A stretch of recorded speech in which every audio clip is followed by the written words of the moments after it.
விளங்கிக்கோங்க.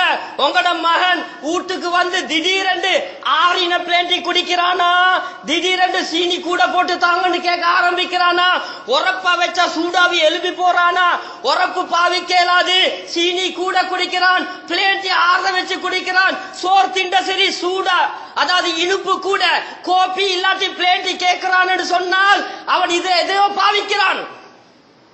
பாப்பமார் விளங்குங்க. எப்ப மான் எப்ப பார்த்தாலும் நாக்கால பல்ல தடாவி தடாவி இருக்கிறானோ, நாக்கால வாய துப்புராய் கொண்டு இருக்கிறானோ, இவன் மாவா பாவிக்கிறான். எப்ப மகன் வெயில் நேரத்துல வீட்டுக்கு வாரான், வந்து பேசாம பிறண்டு படுக்கிறான், வெயில் அடிச்சு கொண்டு இருக்குது, வேறுக்க வேறுக்க டெய்லி படுக்க ஆரம்பிக்கிறானா, படுத்து எலுமின சரி ஒன்றோ குளிக்கிறான் இல்லாட்டி சாப்பிடுறான் என்றால் இவன் கேஜிக்கு அடிமையாக இருக்கிறான். பாருங்க, சில வாப்பமார் சிலோன்ல இல்லை, இப்ப எல்லாம் வேர்ல்ட் கப் கிரவுண்ட்ல இருப்பாங்க. 6 மணி ஆகினா வாப்பமார் ஐபிஎல் கிரவுண்ட்ல, உம்மமார் இந்தியால,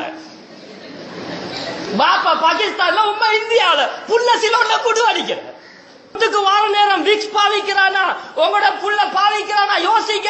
இவன் மாவா பாவிக்கிறான். திடீரென்று உங்களோட மகன் அடிக்கடி குழந்தை புள்ளியோட சிரிச்சு பபா விளையாடுறாட வச்சுக்கோங்க, போட்டு தான் வந்திருக்கிறாரு. இதை ஐடென்டிஃபை பண்ணுங்க. சைலன்ஸ் ஆகித புள்ள திடீரென்று ஓவரா விளையாடுறான். எதுவரைக்கும் உம்மாவோட தாத்தாவோட சாச்சாவோட எல்லாம் விளையாடுறாரு. விளங்கிக்கோங்க, பொடியன் கேஜிய லேசா போட்டுட்டு வந்திருக்கிறான். சில உம்மா வாப்பமா சொல்ற, எங்கடவன் சரியான சாக்லேட் தின்றல, பல்லெல்லாம் பூச்சி அடிச்சு சாக்லேட் திண்டில்ல பாபோ, அது பொயில திண்டு.